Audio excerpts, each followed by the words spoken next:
motto is passion over perfection. Because I had no clue what I was doing. I started with, when I say zero money, I mean zero money. People were telling me, they were like, I don't know if that's okay. And I was like, it'll do the job. It's doing the job for now. Yeah. I wanted to create that magic for the kids and the families and parents not struggle to do it.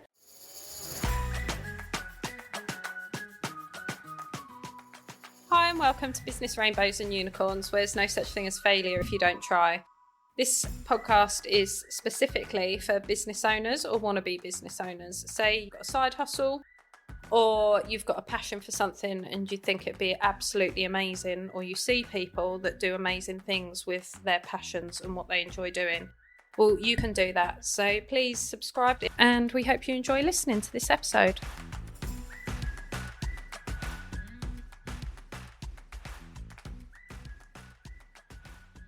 Hi and welcome to Business Rainbows and Unicorns podcast. Today we've got Holly Cook. Now Holly owns Beau and Arrow Events, but she also has a dance school.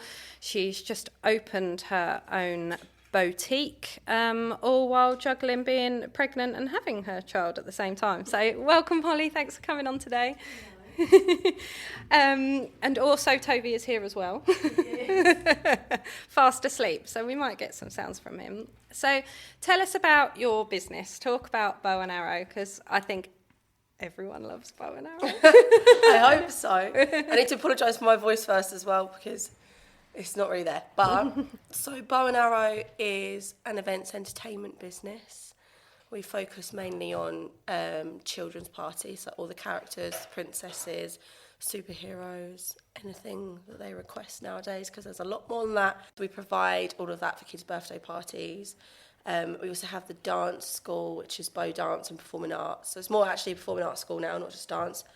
So we run our own. And you do adults, children, everyone? Literally from the ages of 0 now, because we've just started our Boogie Babies class. So from the ages of 0 to 100. Amazing. Inclusive of every age. And run a lot of weekly classes, a lot of workshops. So before you start, because you've got the boutique, if I said that right, boutique. Yeah. Where you've got one place, is everything held there? Because you used to have before then, which it's been, how long has it been open now? The dance school's been 4 years, but Beau and Arrow, the parties have been... Oh wait, what, the boutique? Yeah. Oh, sorry. Boutique opened... Well, I took it on the day before his due date, which was... Obviously. Yeah. Which was the 27th of April, and then we opened it, I think, 6 weeks later, 5-6 weeks later. He was about 3 weeks, 2-3 weeks. Nice. So so we've kind of been drip feeding all of the classes back into it, because it's a smaller space than the village halls that we're using. So some of the classes were too big to then move over to the studio. But after summer, they all will be moving over. Whereas we were using like the local village halls for 4 years, as I said. So why did you start your own business? It's a bit of a sob story, really. Oh, we love a story. This is my X Factor moment. I was going to say, do we need the X Factor cut into... Yeah, literally. So I was 20 when I started Beau and Arrow. And 18, 19, I was at uni. And I was training as a dancer. So I was doing dance and performance, that's what it was. And... basically had a horrible injury and then couldn't carry it on, had physio at the uni, and they basically said to me, if you go into this as a career, like performing, which is very high intensity in jobs like that, you will always have to have time out of it to rehabilitate the injury, because it's not going away. It's just one of those things that's kind of like part of you now. It's actually on a muscle that not everyone has. So it's just pointless. It basically just threw me off track, and I shouldn't even have the muscle, really. I can't remember what it's called, but it's something in my leg. Some people have an extra muscle, and mine is damaged. Oh, they're not just cut it out. No, apparently not. My simple medical brain. I don't just think get that rid was of an it, it'll be fine. No, I wish. But yeah, so I left uni after my good morning. Toby's Where just am woken I? up and he's like, where am I? What am I doing, Mum? His face. So, came home, I knew I wanted to go into events. And events jobs weren't like a massive thing back then, whereas for what they are now. So when I came home, everyone was a bit like, what are you going to do in events? And I was like, I'll do something. I don't know what I want to do, but I will do something. I think you kind of have wedding planners. Yeah. And events planners as in if you've got a massive corporate event, dinner, dance things. Yeah. But it's whereas not I wanted to be more creative than that. And now you have the event stylists and things like that. Yeah. That's the route that I wanted to go down. I didn't end up doing that in the end. It was a bit different. But, so then I came home and I had jobs. I was working in pubs and things like that. And I was like, this isn't enough for me. I know I was leaving uni, but I needed to throw myself into something else because I don't know. I think I was just too driven to just have one job at that time, even at 20. Like, a lot of more people were just a bit more chill than me and they just kind of wanted to make their money in that. But I don't know, I wanted to give more in something. I think don't you, when it's just not enough. It's not fulfilling, the job's not fulfilling you. No, and I worked in hospitality for a long time. Yeah. And, it was a stepping stone for me. I learned a lot where I was and all the different places. I worked at Stoke Benaylen Hotel, the Golf and Spa. Oh, yeah. And that helped me loads with, like, customer service. And and events. And events. I never was a planner, but I would work them. I'd work the functions, and that just helped me see different things. So it all helped, but it wasn't get to see what how I it wanted works to be. and the stresses and the it's normally the last minute panics or issues, isn't it? And thinking on your feet and resolving things quickly. So I did learn a lot, but then I think I don't really know where the idea of the parties came from, but I've always been a bit of a princess. My family would always say. Well, he's a princess. Yeah. My nan literally calls me princess. She always has since I was born. And my little sister at the time, she would have been kind of like 10. So I think, and 8, 9, 10-ish, that kind of age. So she was coming out of the princess stuff, but she was... I was going through it with her, again. So then I think it was kind of like fresh in my brain, like some of the new films had come out and things like that. And so I think I just kind of took it from that.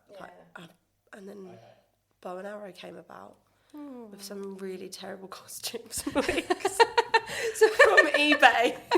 Brilliant. So I would have never probably noticed terrible costumes and wigs. It was way back. It was right at the start. I can show you some pictures. It wasn't great. So the wigs and the early costumes, how did you improve?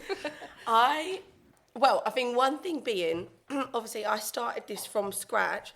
So I started with, when I say zero money, I mean zero money. I bought a costume for a party and I wore it to that party, and then I was like, oh, I'll just use this then, and it was literally from eBay. Yeah. And then as the time goes on, these parties started getting a lot more popular. So back then, there were companies about that did the same as me, but not to the same level as now. There's so many. So with that has grown seamstresses that make those costumes. Ah, nice. So at the start, I probably back then would have had to have gone up to someone that works in one of those kind of shops. What are they called? Like a sewing shop. Seamstress. Yeah, seamstress, and said can you make me this dress? Whereas now you can buy them online, whereas back then you couldn't. No. So as my business has grown, the industry has grown with it as well, like it does with everything. But so back then and if there was companies that did make the really high quality costumes, I didn't have a clue who they were. I was just going straight to eBay and Amazon, and it was awful. People were telling me, they were like, I don't know if that's okay, and I was like, it'll do the job. It's doing the job for now. Yeah. And when you're dealing with little people as well, I think had no clue. It's the acting and the persona, and it's the makeup and the wig. They're not going to notice. No, exactly. So I started from the bottom, really from the bottom. So how did you do it in terms of, you say you started with no money whatsoever? Yeah. How was it just, okay, right, my paycheck from the pub. I'm going to buy a costume. Yeah. And just put it on Facebook, see if you can book a party. Yeah, I pretty much... I kind of made that sound really simple. No, it was like that. It really was like that. I lived with my nan at the time. Yeah. So I was living with family. I didn't really have many outgoings at that age and stuff. So any money I did have really just started going towards, like you say, costumes and building up the characters and stuff like that. Yeah. How did you... Like, you put it out there on Facebook, was it just, right, I've got this my logo, this my party set up? Because I think a lot of people don't start things because they can't see the process. So in terms of, like, right, you've put it on Facebook, what if someone rings and books, what do I do then? Yeah, I think, do you know, it's so hard to remember now because it was quite a long time ago, but I made my logo. I remember sitting at the kitchen table in my dad's house with my stepmum and just going, I've made this logo, I'm going to start a business. But I was very lucky because my dad has businesses and has very successful ones. And I had a lot of, if I ever needed anything, I knew that I could always ask him because he's done it all, he's been there, he knows about all of that. Because I had no clue what I was doing. Like, I had absolutely no idea. I knew I needed public liability insurance and I knew that I needed to make sure, like, legally it was all okay. Yeah, and then I just put it out. I remember my first booking, but I don't know if I'm just one of those people that I'm not scared to speak to people on the phone. Yeah. I knew what I was doing. I think I had put a little party package on there, and so I'd had it all on there, and so they could just say to me, I want that. Yeah. And I was like, okay, it costs that. It was quite simple back then, whereas now, if I started with what I'm doing now, there's no way I would have been able to juggle it all and things like that, because now we've got different packages and add-ons and things like that, whereas back then it was just like, this is what we do, you can book it or you can't. It was very simple. How did you decide how much to charge? How did you work that out? I think that was a lot of help from my dad, like he would say, and this was something about one of the other questions that I think we're going to ask about learning curves and things like that. Actually running a business, you need... I think I would have just slapped a price on it. I did for a long time, actually. Yeah. I probably didn't listen to him as much as I should have back then. It's a bit different when it's your parents, you know. Yeah, I couldn't even tell you what back then. I was so young and I just wanted to do it. So I think it was something like £120 or something. And I was just plucked out of thin air. I was like, yeah, I'd like to make that. But I didn't look at costs. I didn't look at anything like that. I think back then it really was that sounds about right. Things like I didn't think business minded back then at all. Because also I always say to people when we're talking about social media, and I'm like, try not to look at competitors. However, when I was setting up co-working space in Long Melford, it's like a co-working space in Long Melford, I just looked at Australian and American co-working spaces just to get an idea and a flavour for it. Just because it's not copying someone, but it was just that inspiration of just like, am I doing it right? Am I doing it wrong? Am I overcharging? And I've had people come in here that use co-working spaces in London, and they're like, oh, you're far too cheap. I pay like 60, 70 quid for this in London. I'm like, yeah, but it's in London. Yeah. We're in Long Melford. Yeah, definitely. So I get told I'm too cheap at times, but then I've had other people come back and they're like, oh, £20. I think the price inside of it's kind of the hardest hurdle to overcome in terms of what you're comfortable with, what your costs are, and what you think, oh God, are people happy to pay that? Hello. What are you saying? What you say? I think for me as well, similarly, back then I think the only companies that did really run doing what I did were in London. Yeah. So I didn't have anything to compare to because I knew this area. Oh, and another thing that I really, really wanted back then, I remember this, I wanted it to be affordable. Like I wanted to create that magic for the kids and the families and parents not struggle to do it. Yeah. Like I know £120, it might not have even been that, but back then I knew that like DJs and discos and things like that, they charge a lot. And they have to. And that's their going rate. Yeah, 100%. Whereas back then I knew that I was starting out and I knew that I had performing experience and experience with children, but I wasn't high quality enough to then start charging, whacking the prices up. So I did start it off quite low. I think it might have even been like £80 like for a party. And I just really wanted to be affordable for families and stuff, because I knew when I was a kid, like, my parents didn't have hundreds to spend on a birthday party. No. I still had everything I ever wanted. It's funny, isn't it? Because birthday parties, when I was a kid, it was like, have your mates around, a plate of sandwiches, a cake. It wasn't I think birthday parties and occasions are so, I mean, so we've got social media to thank for it. It's such a massive thing now. Yeah, definitely. That the industry's grown, but to have, well, a princess at your party, it's like, it wasn't a done thing back then. So now it's like, oh, I can have a princess or a superhero arrive at your party. That's pretty special. So. It's fun. Oh, it's so exciting. So who do you work with? Children, obviously, but who do you, because obviously say you're from 0 to 100, who's your ideal client? Who do you like to work with? Who's the... Parents. Yeah. Because as much as it's for the children, I don't speak to the children unless I'm teaching them or unless I'm actually at the party. It's the parents and the guardians, and we call them the grown-ups. Yeah.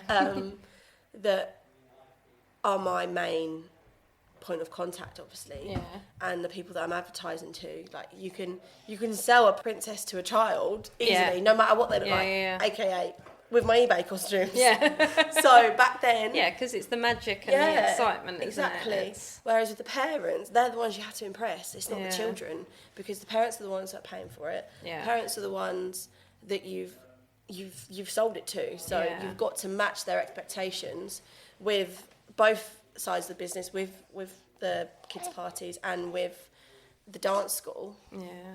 And with the parties, you have to make sure that you're there and every child is getting the most of it out of it that they can, because I've sold it to them, to the parents, as you don't need to worry, like we're there, we're going to entertain children. If they're not engaged, then we failed, and the parents might feel like they've paid. This has never happened, by the way, but there is that pressure that it's the parents are the ones we work with. And also not just clients, but obviously I started this on my own.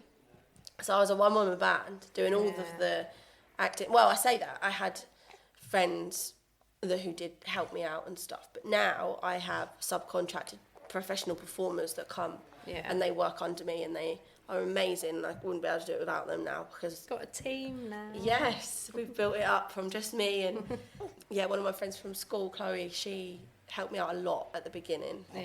And they were just like friends that did acting with me at school and musical theatre, so... Yeah, we did that, and then, so they're very important. I think it's then irrelevant of price, isn't it? As long as the children are engaged and everyone's had a good time and happy, then the price kind of comes second to that, don't they? Because it's the experience and the memories and the pictures and what they're going away with. It's just so much more than, it's 80 quid, 120 quid for a party. So. And I started off, like I said, with that... goal of wanting to be affordable, but as you go along the years and you realise what you're offering is probably a lot more worth a lot more than that. Do you think that's the confidence as well of like, okay, right, it's not just me and my wig and my eBay costume now. I'm like, we've upgraded. I think it was very fair to have those prices when I was just starting out. But as it went on, and then COVID hit and things like that, and now it's like the cost of living is it's hard to find that balance between being affordable and between it now being my full-time job and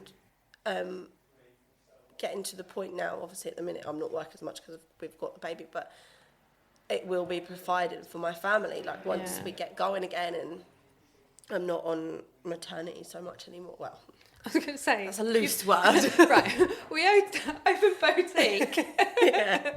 Well, we took it on the day before your due date. So how's maternity leave going for you? It's not going well, to be honest. I mean, I'm not physically teaching, but my brain does not stop. No. Obviously, I'm very lucky that I have Sam, my partner, because he does all the physical side of things. He was doing I was bouncing literally on a ball, painting a wall 2 hours before I went into labour with him. But Sam picked up all the physical, and his mum has been amazing, and my friends and my family, like if I didn't have them, I'd probably not be okay right now. But maternity's. But I think it's different when you're doing something you love. Yeah, it's not just a job. It's not. It's a lifestyle, and I've always said this. I knew that when I had him, it wasn't going to stop. Yeah. Which has been hard. Don't get me wrong. It's been very, very hard. Not him. He's not the hard part. It's every other part of life is the hard part. That now juggling it all. He is a dream. He is everything we've ever wanted, but now everything else has to take a back seat. Yeah. Because we want to give everything to him. Yeah. But you can't exactly do that when you run a business. You have to split yourself up, and it's hard. I'm very lucky because I get to take him with me. Yeah. And he's with me 24/7, and he will never have to really be away from me because we've got the space now. Yeah. It's my own place that he can come with me. Yeah. So I'm very lucky in that sense. But it's been hard. Yeah. But it's my fault. Yeah. Because it's been hard, but it's been easy because, like I said, there's pros and cons. Pros, I can take him with me. Doesn't matter because he's with me anyway. And now that everything's in one place, the girls have got keys. They just turn up and they do it. They do the classes for me. And I think once you've got that team as well, that you trust and you can work with, and they know, it will run itself ultimately. Yeah, exactly. So. I'm very lucky. It took me a very long time to let go a little bit. Yeah. Now I've got Ellen, who runs my tap, ballet, musical theatre class, and some classes at the primary schools and stuff that we still do because they're like private ones. Yeah. And then she's been covering me on maternity leave, so it's Ashley, so it's Sally. If I didn't trust those girls, I couldn't do it. No. I couldn't because, hello, the business has been my baby for a very long time, and I took it all on my own, and I still would now.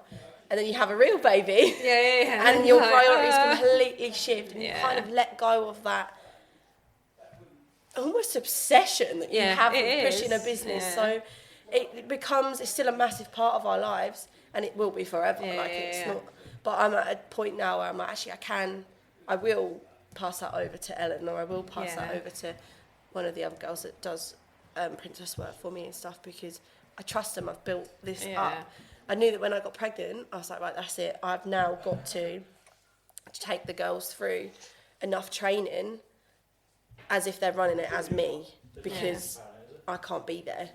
Well, it gives you another be a pregnant plan, princess, doesn't it? So It diverts your plan. Yeah. Of just, okay, right, I do want to take time off with him. I want you obviously wanted the boutique for a long time. Yeah. So now that dream's come true of just having your own location. And but then that's good timing, wasn't it, Toby? Yes.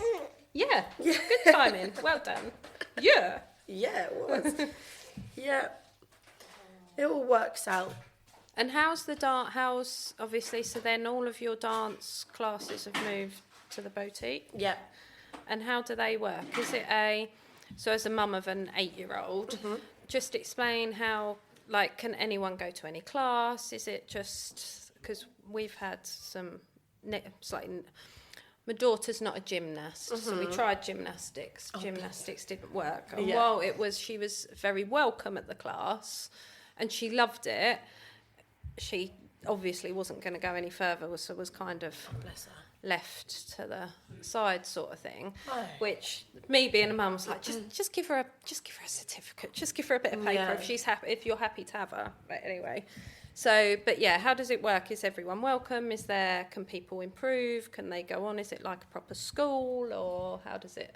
Yes, and that is our motto: is passion over perfection. Because with things like that, I don't know where she went, and this is not me being rude to the gymnastics school or anything. That is the last thing we would ever do, is push a child to the side because they're not at the level that we think they should be at. That is the last thing we would ever do. So absolutely everyone is welcome. We have children that have never danced before. We have children with natural ability that haven't danced before, but they just come in and they take to the classes really well. We have children and teenagers and adults that have come to us no dance experience. Now, you can tell when they walk in the room that their confidence has shifted completely from when I first met them, even as a person. And we want these classes to be not just when they're there.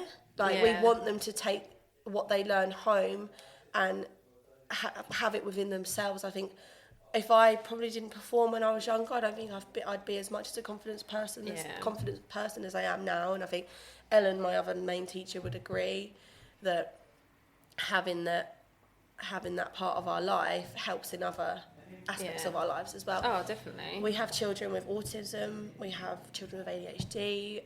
We will take them on. We will try and nurture them as much as we can. Yeah. If they want to be there and they want to dance or they want to sing or they want to act, that's the thing. We will nurture them as much as we can to be just to enjoy it. Like when I was younger and I was growing up, I absolutely loved every aspect of dance and everything. Went to Sudbury Upper School, which was absolutely amazing. Yeah, it's very drama and dance focused at Sudbury Upper. I remember performing in Greece at Sudbury Upper. Oh, amazing. Yeah, I did that as well. I've got so many people there to thank for where I am now, and I'm still in contact with Mr. Cox and things like that. And that school, they really stay connected to their students, especially the performing arts team. I don't know about any other aspects because I was not a science child, but and we want that. I've taken that from that school, and I want to put that into the dance school, like be there for it all really, and watch the kids grow up and go off, and if they go into dance jobs and things like that, I'd absolutely love to see that. But there was a point where a comment had been made about, not from any of those teachers that I've just mentioned or anything like that, but when I was at school, that kind of, there was a teacher that said, knowing that I was going to uni to do dance, that going to uni to do dance was career suicide, you should go to college. But they knew that I was going to uni. And there was a teacher there that kind of set me back in a way, because they made me feel lesser than other students because of that. So I've taken that and smacked that opposite into my dance school, and that whatever route you take, whether you're doing this for a hobby, whether you're doing this because you just love to dance, whether you're doing this because you want to be a professional dancer, you can come to us and you can feel comfortable with whatever dream you have, because I started with a little dream, and it's if I can do anything, it's give back to absolutely anyone I can that wants to feel the same and wants to fulfill themselves in that way. And I love that you've got the word passion in your motto, because that's what we do here. We'll invite people in. You've got a dream, you want to start your own business making, I don't know, mugs, cushions, whatever you want to do, whether you want to dance. Do you want to be a TikTok dancer? Crack on, we will help you for the business side to do that. Because similar in some respects, I fell into work straight. I didn't even do sixth form. I was just like, I just know I need to earn money at this point in time. So I fell into a job I absolutely said I'd never do. Then went into the corporate world and then got smashed down in terms of you'd like ask questions. You don't need to ask questions. So now I struggle with asking people questions. And so then got made redundant randomly on maternity leave. So I was like, oh, well, I've got to start something. Well, I might as well start my own business.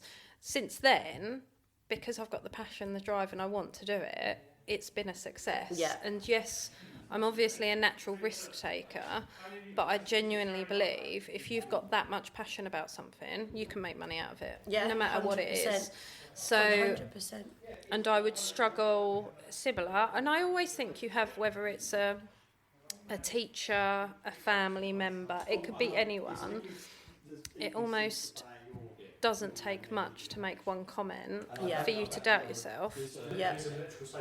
And I think because working with different clients, when we get people they come in, or they'll send us a contact form on the website, or drop us a message on socials, and you can almost tell they've got that drive, passion, that interest in what they're doing, but just that doubt, and whether it's their own doubt or someone else's doubt, that they actually can't make money out of it, and that's what stops them. And that's what we will try and do. And the same, going back to my daughter, she's enthusiastic and she's got the passion. So, and we will let her do everything. She's tried guitar, didn't like guitar, so we're now on piano lessons. Yeah. My argument is, I will happily take you to classes, whatever you want to do, as long as you enjoy it. If you don't enjoy it, we don't do it. Yeah. And that's when it stops. So, and I think it's just, I think if you've now got this kind of safe haven for kids to come and express themselves, whether it's through a type of dance, singing, performing, and it gives them so much more confidence. Yeah, it does. And physical and mentally as well. Like, we have kids that they don't fit in at school and things like that, and they get bullied or things, and it's awful. I just can't believe that even happens, but it's just awful. And they'll come to us, and it is like their little safe space, and they just go for it. And their parents will say to me, they're like, it's a highlight of their week, and and I was that kid when I was young. I wasn't bullied at school and things like that, but I mean, it was a highlight of my week, and I absolutely idolised my dance teachers back when I was younger and going through school and things like that. So to now be that person for them, and to now have the studio, which is, I've been calling it our little home, like I've been saying to people, we've got our little home now of the dance school. I remember you I don't think I've been open young 2 years ago, and you were like, do you know have any spaces? If you hear of any spaces. I really have been looking for a long time because it's great going around to all the village halls, and they've been absolutely amazing for us. Like, they've accommodated me all over the place, and I'm terrible with being like, can I please change the time of this class? And they've been so amazing, especially like Melford Village Hall, Melford Primary School. Yeah. We've been at football club, Melford Football Club, like we've been everywhere. But it got to a point where I just wanted that place. I wanted the kids to come in and it literally feel like a second home to them. Yeah. And feel comfortable, and I think it's working. I think it's doing its job. So hopefully it will just... Would you say, which is one of my questions, that that's your biggest success today, is opening the boutique? 100%, because that was the start game from the start. That was the start. That was the end game from the start. And to now, that actually wasn't really a dance studio. That wasn't in my plans. It was to have a kids' party venue. Now I've got both in one. And it was strange actually, because like I said, when I started the business, I was living at my nan's house. And she was saying to me the other day, like, looking back at that, she goes, I knew you'd always do it because you wanted to and you had the drive for it. And it was crazy. I was so young, and now looking at where we are, I met Sam, and that really did change my whole life. Like, he sounds so supportive. Oh my God, he's literally amazing. I couldn't do it without him. Like, I literally couldn't. Like, my brain is so busy all of the time that I forget a lot of other stuff, and he has to deal with me forgetting things and being annoying and and not sleeping some nights because I'm so wired up about ideas that I've got. And he's just amazing. Like, he supported me through everything. He's the reason I was able to go self-employed, because I was at the Swan actually in Melford. And it got to a point where they were like, Holly, you're not even like, you're here, but you're not here. Your brain isn't here. Like, what are you doing? And I was like, I need to be doing my own thing now. It got to that point where I was like, I don't want to be like putting a dampener on anyone else's business. So like, I need to do it on my own. And it's a good manager that can realise that in someone as well. To say, like, this is what you need to be somewhere else. You need to be doing Definitely. And you should always, now you've got a team, you'll know the team you've got are just as passionate and love what they do. I am and that's what you want. so lucky with the girls that work for me, because they're just the most amazing people in the world. They really are. And like, sometimes I think, am I asking too much of them? Or like, am I putting too much stress on them when it's mine, and like, they shouldn't care about this as much as I do, but they do. They care so much that I am just so lucky. And a lot of the girls that work for me I went to school with and went down the performing route and things like that. And it's so, they love that they're able to, a lot of them are now freelancing and doing things like that, because this has kind of given them, not a platform at all, because their talent is their platform, but it's kind of I think can't it's the explain same. it. I don't want to sound like I'm like... No, but you kind of give someone a safety net of just, we're very open here. So when I was advertising for someone, it was quite hard to put out that I was going to say open relationships. It's an open conversation in terms of, right, if you come and work for us, you'll be doing social media, your customer service needs to be, that's all I ask. Everything else I can teach. As long as you're someone that, whoever comes through the door, hiya, how are you? That's brilliant. Not everyone's the loveliest. We all have customers and people that we probably wouldn't want to work with again, but just tell them to have a good day, just crack on. You want to go behind the scenes and like go let it out, that's absolutely fine. However, on the surface, everyone's face on, retail face, but it's then that thing of just like, what do you want to do? Do you want to stay? If you want to stay here being receptionist, doing social media, great. If you want to own your own breakout, brilliant. I will help you do that. And it sounds like you've kind of given them that similar platform to have that open conversation to say, do you know what? This is it. This is what I do. This is what you love. You love doing this? Brilliant. And I think then you're so passionate, it's then infectious to other people. I hope so. Of just they're like, yeah, of course, I'm really part of something. Yeah. And they absolutely love creating magic for families as much as I do. It's given them a boost to be able to perform again. Like a lot of people that train in performing arts, they don't get into jobs straight away because it's hard. It's a horrible industry. Yeah. Horrible industry. But with this, it's performing, working with children, making these amazing memories for families. That when you put all that together, you get the biggest buzz in the whole entire world. And these girls feel that, and I'm just so lucky. But it's their personalities as well. Like, I just trust them, and they want to do well for themselves and for me. Bless them. They want to uphold the reputation that I've built over the years, and I'm just so lucky that I found these girls that want to do that. And I say found, I've literally grown up with quite a lot of them, but. Yeah, I'm very lucky. I wouldn't be able to do it without them either. And Ellen with the dance school as well, like she takes on a lot and she puts into the classes exactly, probably more actually, than what I have done over the years, like with, especially when I was at the end of my pregnancy, I was struggling. Yeah, and I'm not surprised. I think you're allowed some. Yeah, and bless them, by that point, all the parents and the kids were like, we understand. Yeah, we get it. I was like, I'm doing the best I can. Yeah, I'm tired. Yeah, I was heavy and my pelvis was not moving, things like that. But no, and I see Ellen do that for my classes, and I'm like, how are you putting that into something that... It's just amazing. I appreciate them more than they'll ever know. Like, I will literally. And to be fair, some people, if you flip it on its head, they might be loving doing that seeing that and going, do you know what? I don't want my own business. I don't want to start this, and I'm happy doing that. And actually, probably grateful that they can live in this area and they're able to do that. Because I think a lot of things you look at and you're like, oh, I've got to go to London. I've got to do a big city. I've got to do. Or they're contracted for months at a part. But these girls have families and homes and like they serious relationships around your life. Brilliant. Literally, like you said, with employees of yours, like they can do as much or as little as they want for me. If they can't do a job, they just say no. Like, or there's no pressure there. Like there's pressure to do the job well, obviously.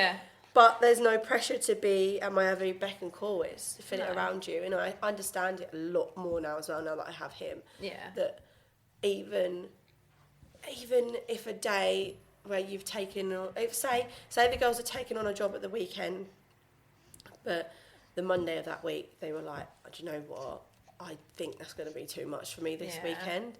I will never ever be annoyed at them. Like it's stress, don't get me wrong, but I would never be annoyed at them because I know that if they go to that job, they're not going to give their best. No, exactly. And I need them to give their best, so I'll give it to someone else. Now that I've got a team big enough, I can do that. I can switch people in and out. And and I think if you've got that respect and honesty, and they do, you get it back. And I think they worry about telling me things to the fact that they don't. They know how important it is to me and things like that. But they'd never be scared to say to me, "No, I'm really sorry, but I've had employees in the past," and you almost feel like you can't even phone up when you're ill. Do you know what I mean? Like, no, I've been there. Yeah. You're like, I feel like I'm faking, but I'm really not. I can't get out of bed. Yeah, and you feel like you're in the wrong for like doing things. I never wanted to be that employer as well. That's another thing I learned a lot in other jobs and things like that. Like, just want it to be.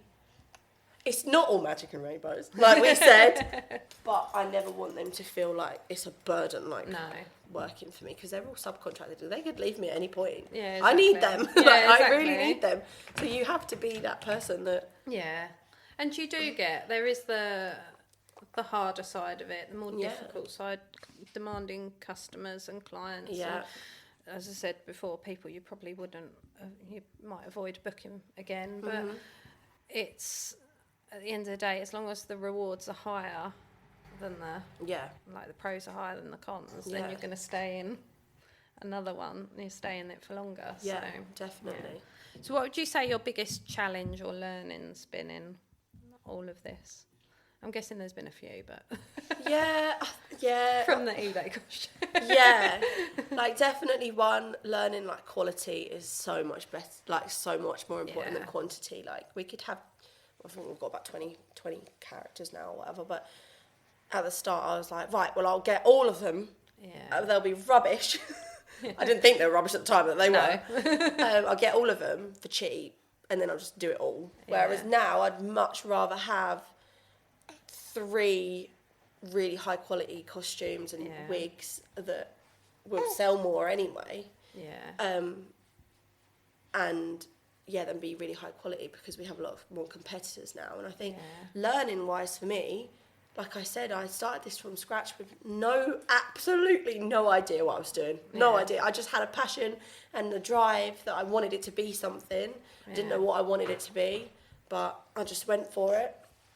And I think being 20 at the time as well, that was hard, because I still wanted my social life, and I think to be honest, at one point I could have lost all of this completely, because I went through a bit of a hard time for like a good year when things had happened in my personal life and things like that, and that was consuming me so bad that I wasn't throwing myself into the business. And I think if I was that little bit older and maybe not wanting to go out all the time, and I would have probably been a lot more successful and quicker to a higher standard than what it was back then. But it doesn't matter now looking back, it's all worked out. But I do wonder kind of, and if I was better with money and admin and organisation and things back then. But I think that comes with time anyway. Yeah, because I think when you own your own business, it's very difficult to get that work-life balance. Yeah. If you're going through something personally, it does impact your business. Yeah. And if you're self-employed, it's very, very hard to not carry that through, because you just don't ever switch off. No. And I just think that's so difficult. And the business was almost kind of like selling itself at that time, and it was almost running away with me. Yeah. I was like, I can't, and I had a full-time job, and all sorts was going on, and I was like, I can't do it all. I really can't. I never wanted to give it up, but I think I went through a time back then of it being like, I didn't enjoy it for a long time, because I wasn't happy. No. And I think when I don't know, it's come on so much since I met Sam, which is totally different. It's nothing to do with work. No. But I was happy in myself, and I was settled, and I felt like I had a new, I don't know, that was through COVID as well, but my life kind of actually leveled out once I met him. Yeah. Like, he really is a huge impact on me. Like, we're really, really close, and I think people almost think it's a bit crazy, like how close we are, but he came into my life and it helped everything, like every aspect of my life. Like with the business, I was then able to, he let me throw myself into it and supported me so much. He kind of saw the vision as well. So as soon as I got with him, it was almost like having an unpaid business partner. Very heavy on the unpaid. He will always say that he goes to work for a break. Yeah. Brilliant. Because when he gets home, there's always something. Yeah. Bless him. But I think I think when you found the right partner, they are a partner. Yeah, they really are. And if someone can provide you with stability and that being supportive in that way, so you can do not whatever you want, but follow your dreams, and if they're there for that, then brilliant. Yeah, it's like having a little cheerleader, like, he's amazing. He'd help me in any way he can. And I think that was another thing, I was doing it all on my own. I really was doing it all on my own, and I think when you don't have that person to bounce off as well, if you've got someone to just, whether it's come into work to or come home to, and just have that conversation of just like, this has happened, and they're going to listen and either know, because as business owners sometimes we don't want advice, we just want to blurt it out and get it out there, and then we'll find our own way out of it by talking about it out loud, or the times when you're like, no, I am asking you now, I do want advice. And he is not a performer, he is nothing, he's never been that person, he's literally a bricklayer. Like, we couldn't have two different jobs, but the amount he helps me, I think because he is kind of like an outsider to this industry, from just a normal person looking in, he helps so much because he makes me see things from that angle. And like my family as well, they're amazing, and it's almost like you said, with it becoming a lifestyle, they do all get involved and they do all are a part of it. As much as it's mine, it's at the level now, and it started getting that way a couple of years ago, that I couldn't do it on my own anymore. And yeah, like, I'm doing it on my own, but I'm not. Like, I can't explain it. Like, I'm the director of the business, and it's all in my brain. Well, it's having that support network around you, isn't it? They say it takes a village with a baby, and it's taken a village with this as well. Yeah. It really has. And I've really diverted now. What was the question? Challenges. Yeah. There's just been different challenges through every single year, I think. I think there's always something springs up, doesn't it? Yeah, obviously then COVID hit. That was crazy, because then with us, the job is go to parties, and you literally weren't allowed to have parties. What's the matter? Yeah. Toby doesn't agree with COVID. No one does, Toby. It's fine. No, we're all good. Silly time, isn't it? So how did you get through 2020? Actually, that helped us. Like, it was a challenge at the beginning, because I was like, well, it's done. Yeah, like, you can't do anything. Yeah, like, what am I going to do? And I was actually working at the Mill Hotel at the time, so I was furloughed from there. So I was still getting an income, so that was okay. Like, it wasn't, and I moved in with my dad because I couldn't live with my nan, because I'd actually just come back from America. I got the last flight back from California before they closed the airports because of COVID. So I then couldn't go back to nan's because she was too old, and if I had have brought it back, and I had a cold at the time, so I had to move in with my dad, and then take all the costumes with me and start doing stuff online. Like, I had to look at it from a totally different angle, that I was doing online dance classes, like on Facebook Lives. I was doing and getting my family involved, and that was fun. Do you know what? Lockdown was like the worst and best time. Like, I think a lot of people would say lockdown. That. Yeah, I think I bonded with my family on such a different level. Yeah. I was separated from Sam. We just were in this new relationship. We spent 15 weeks apart. Yeah. But we got to know each other on such a deep level. That's probably why we are so close, to be honest. And then I had to come up. I could still be creative, like, from home, and spend it with my family and things like that. And they'd get involved in the dance classes. They are not dancers. They hated me for it, but it was part of our, like, fitness in the day. And and then I was doing, like, live princess streams and things like that.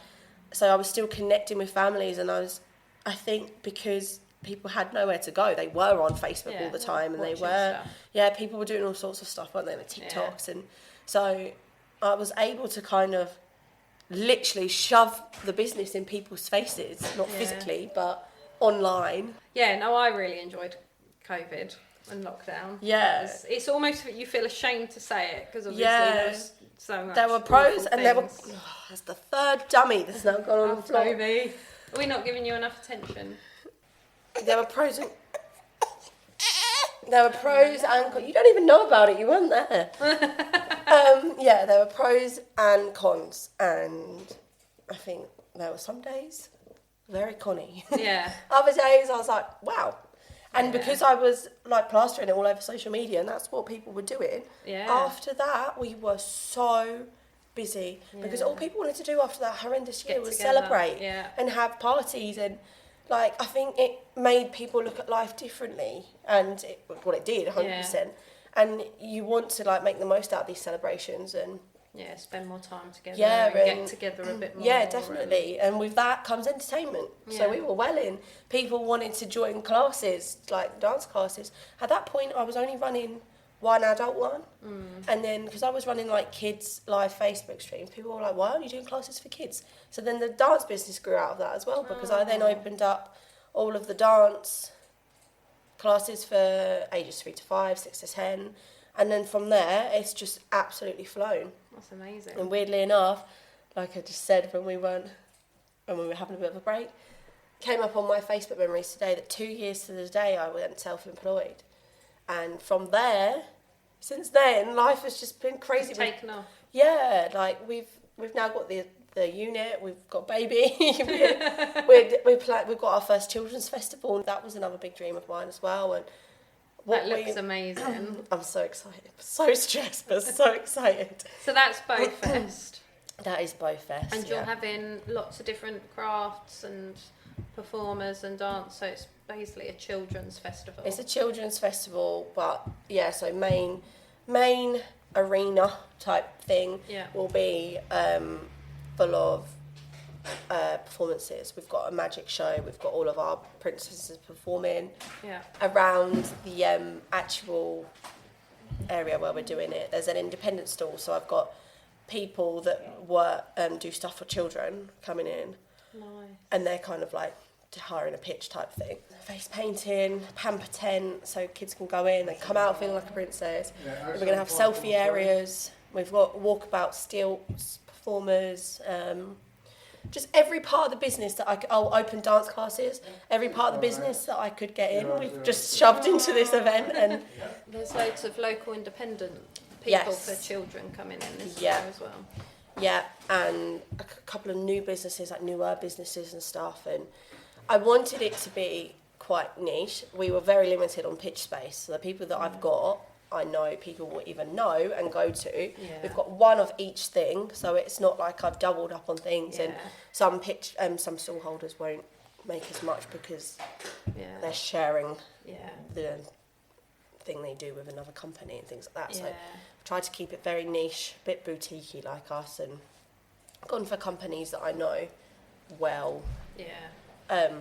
And other completely new ones I've never heard of, but they want to get their stuff out there, and they've done that. So how do you have time to do all this? I don't know. I honestly don't know. Especially since having Toby, but he sleeps a lot. Yeah. And all I've ever wanted to be is a mum. Above anything else is a mum. Above the business, he is top priority. He comes first. I'll only ever work if I'm with him on my own. I'll only ever, unless he's at the unit with me, and he's like playing on his play mat. We've got like toys in there for him and stuff. Well, he's too little, but his play mat and stuff. If he is awake, I will not be working. Yeah. Like my whole attention goes on him. But he sleeps a lot at this age. So when he's asleep, I'm like, right, what do I get done? And so I think that's how I have the time. Yeah. Also, again, Sam's amazing. He's a very hands-on dad. He comes home and he wants to spend time with him. So when he comes home, and if I say, look, I've had a day of it, not of him, he's quite chill actually, but my brain's going to explode. Like I just need an hour where I can sit on my laptop. Can you just let me have that? He's like, yeah, right. Aww. It's teamwork. Yeah, all the time, teamwork. And I just kind of. But then some nights I don't sleep. I don't. I literally don't sleep because. You sleep, but Mama doesn't sleep. Yeah, he's not he's the sleeper. I'm not. I don't sleep because my brain's too busy. Yeah. And I'm up at 3 a.m. on my phone, just going through things, and that's the side of things I now struggle with. Because I was going to say, would that be your only problem at the moment? Is just that and juggling being a new mum and wanting to give absolutely all of my time to him, but knowing that for the last 5 years, everything I've worked for it's now happening. Yeah. And all at once. It's perfect timing, but like hard timing at the same time. Like, I want to be able to give everything to him, but I've now got to set the studio up and the venue up so that it can run without me, really, because I plan to be there, but I can't be that now, and I'm there as much as I can be, but I'm at a point where I'll be passing over a lot of stuff onto the girls, and they'll be running it for me and things like that. Yeah. And that's the hardest thing. I think it's juggling. I'm not the same person now, like, at all. You become a mum, and it's like a new version of you is birthed with them. Yeah. I know that sounds quite cringe, and I never even thought that would be a thing, but it really is. Like, I don't think you expect it. You don't, because I was the opposite. I was never maternal at all, never that fussed about kids. Really? It was just like, oh, I'm pregnant. She was planned, but yeah, and then so I didn't know what to expect. So I just like went through same pregnancy, worked up to my due date, had a couple of days off, then she arrived. Yeah. And then when I was on maternity leave, before I knew about redundancy, because she slept so much, I'm like, oh, I could take on, because I used to do a lot of stuff on the side anyway for different businesses. Well, I could do a bit more now because I've got time. Yeah. So yeah, it is. Bless them. Yeah, it's a whole new... different person. Yeah, you are, because your needs don't come first anymore. Like, you got the hiccups. Uh-oh. All I ever want is everything for him now, whereas before it was all I want is everything for the business. And I still want that. You're building the business for him. Yeah, really. I am now. I was working all this time. I don't really know what I was working for. Probably a bit of self-fulfillment, I guess. Yeah. Like, wanting to prove, like I said before, prove to people that actually you can do it. And I would always say to people, because I left uni and I was like, when I was at sixth form, you should be at uni. Next step, go to college. Next step, go to uni. Next step, go to whatever. Stay in education, this, that and the other. And I now look back and I just think, actually, you can literally do whatever you want. Yeah. You can make it up as you go along and just do it, because that's what I've done. You don't have to have a plan. You don't have to have a... No, you don't. I used to hate that question when I was in corporate. What's your 5-year plan? I'm like, I don't know what I'm doing next week. Yeah. Or you're like... My dad, he will always say, I don't know what I want to do when I grow up. No, same. I still don't know. And he's 51. Because he's like, I don't know, it's just that kind of person. I think I've definitely got that from him, like that drive and that business mind. Not to the same level as him, he's like Albert Einstein, but in the princess world and in the dance world, I've definitely got that from him. Well, you know what people want. You've got that passion and inspiration, and then if you pass that on to people, then that gives them what they want. So and if they pay for that, that's your business. Yeah, exactly. Easy. Like I keep making it sound really easy. It's no. like, easy. Yeah, you just do it and it's done. And that, like, I think people think that with what I do, it is easy, and it's just not. It's really not. It's easy because we love it, and it doesn't feel like a job. It's not a chore. I don't go to work and think, oh my God, when is this ending? Yeah. It's not that type of... It's easy on that front, but it's hard.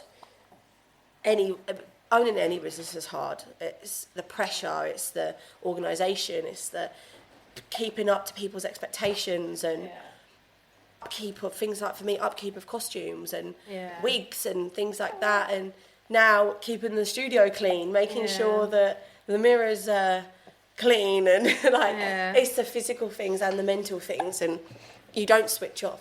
I've said it again, it's a lifestyle. It's not a job, it's a lifestyle, which is amazing because it works around me.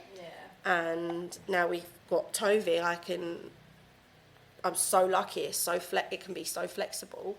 And if I do have him, he'll just come, and the kids adore him. Like, all the parents, like, they're absolutely amazing. They're so patient with things like that, and I hope it's because I've created that relationship with them. But people might just be nice. I don't know, but I'm just very lucky. And I think I think what you put out there, you get back in spades, 100%. I truly believe that. So I always think if you're patient and kind and nice with people, ultimately that's what you get back from them as well. And if they've worked with you for so long, when he comes along, they will be patient and kind and nice, because they're like, this is part of life, and they're coming because they've got kids of their own. Exactly. So they know it, they get it. Yeah, I'm dealing with parents 24/7, and today when I messaged you saying I'm 10 minutes behind because I'm not used to getting out of the house on my own quite yet with a baby. Like, it's totally different. You can't just up and go. No, you just don't. I always said when I first had him, we're either early or we're really late. We're never on time. So we're either all prepped and ready to go, and then I'd be like, oh, I've allowed myself extra time and I've got that extra time. Yeah. Or you get no time and you're late. So I genuinely think there's no in when you've got a baby. And I'm very lucky that I work, and my clientele are people that have experienced that themselves. Yeah. And when I was pregnant, like, they were so caring for me. And if there was a day where I was like, I'm going to teach with my voice because I physically can't, I can't move today. I was in pain, and I was very lucky with a nice pregnancy, but at the end, that pelvis doesn't hold out very well, does it? And he was £9.1, so I was holding I had a big baby in there. And they were just amazing. People could have left. They could have been like, well, she's not teaching properly. Yeah. But they know me, and they know that I'm still going to give what I can. And I think it comes back to it again, that if their children are coming home, having had a good day, and they enjoy it, and they feel safe, and they're happy, that's all parents want for their kids anyway. So it's... Sure, I'll learn that as he gets older as well. Yeah. But, no, I'm very lucky. He's going to be your own little superhero. Yeah. My little Billy Elliot. Yeah. Although if his dad has it his way, I'll be a footballer. But we feel like Tovey is a bit of a stage name, so hopefully he can sing, because I can't. So what's the plans going forward? Obviously now Tovey's 3 months? Yeah, we're at 3 months on the 7th. 3 months old. Boutique's been open 2 months, 6 weeks, 2 months? Do you know what? I don't even know. It's all merged into one. I'm trying to do the maths, but like taking it on the day from the due date, then 6 weeks later. It must be 7 weeks, because it's 7 weeks. It's been open 7 weeks because we started a new 6-week term. Oh yes. We started from fresh. Yeah. And now we've done 1 week. Oh, bless you. Oh, you got it all, Toby. We've done 1 week of summer holidays. So yeah, it must have been open 7 weeks. Now the plan is with that is get all the party packages ready to have in the party room. Yeah. We finished that on Thursday night and it opened on Friday morning. So yeah, we had our first princess event in there, but that was like a private event, a ticketed one that people buy spaces for. Went really well. So now we've kind of got a bit of taster of how the room's going to work and what the kids like. Yeah. We'll then start doing putting the party packages together. Work. Yeah, so getting it ready to hire. Yeah. So not hire, we'll be there. The idea is now they come to us, beforehand they come to us for just entertainment. Yeah. I want people to come to us now for venue, food and entertainment. So the parents literally have to do nothing, because at the minute it's hard. The parents have to book a village hall, book a venue, or have it at their house. Yeah, and then make sure the timings are all right, get food, do a buffet. We're going to do it all, so people don't have to worry. We're going to collaborate with other businesses because we don't do food. Yeah, I was going to say, what you're doing, just order it, getting the parents to choose where to go from, because there's loads of places. We're going to do different packages. My stepmum owns Pip's Cakes and Bakes, so she's going to do an afternoon tea option, like little boxed up mini afternoon teas. Amazing. And then I'm in talks with one of the graze companies around here about doing a kids' graze. Oh, brilliant. That being an option. And then, it's just basically putting all the packages together and getting that out there. And, it'll be good to go. It'll be, like, fully working then. So is the dance classes all set, so you're keeping them, or more have you got enough characters? Is there...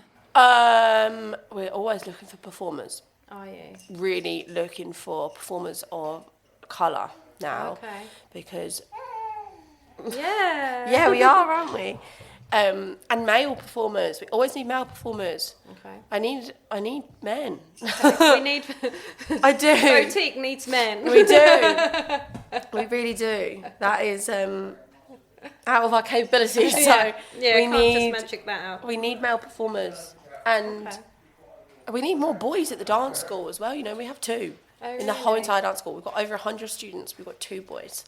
So I really, really, I'd love to hear from people what boys want. Yeah. Like, I know that they want a proper street dance class, but is it appropriate nowadays to do a boys' street dance class and just keep it to boys? I don't know. Oh, good shout.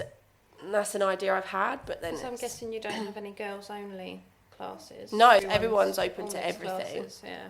Oh. But I think sometimes boys worry about joining us because it is heavy on the girls. Yeah. And if I had something for just the boys, would that help? I don't know. Yeah, just open those doors for them to come in and see what it's like. So.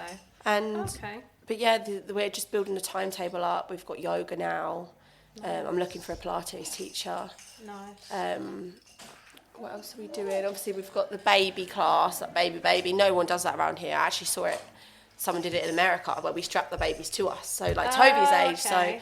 so perfect. I bring him to work and we do the class together, don't we? Oh, I love that. Yeah. So it's just maximising the space and the timetable and the time. And, yeah, definitely. Yeah. And I'm looking at PTs coming in, and because it's in Glemsford, I've been trying to reach out to the people of Glemsford to say, like, what do you want? Because although it's not far away, like Glemsford to Sudbury is a bit of a drive sometimes, and if you don't drive, you're not going to get on a bus just to go to a fitness class for 45 minutes. No. So hopefully we can bring more to Glemsford. Yeah. Cool. In that ways, and just opening up loads of. I've got so many ideas. It's just fitting it into the timetable. Yeah. Definitely. And getting the right people, as you say, the right team on board, and going from there. Yeah, exactly. It's the start of something very big, I think. Yeah, definitely. We'll just keep building it up. So is this the first boutique? Is there going to be more than one?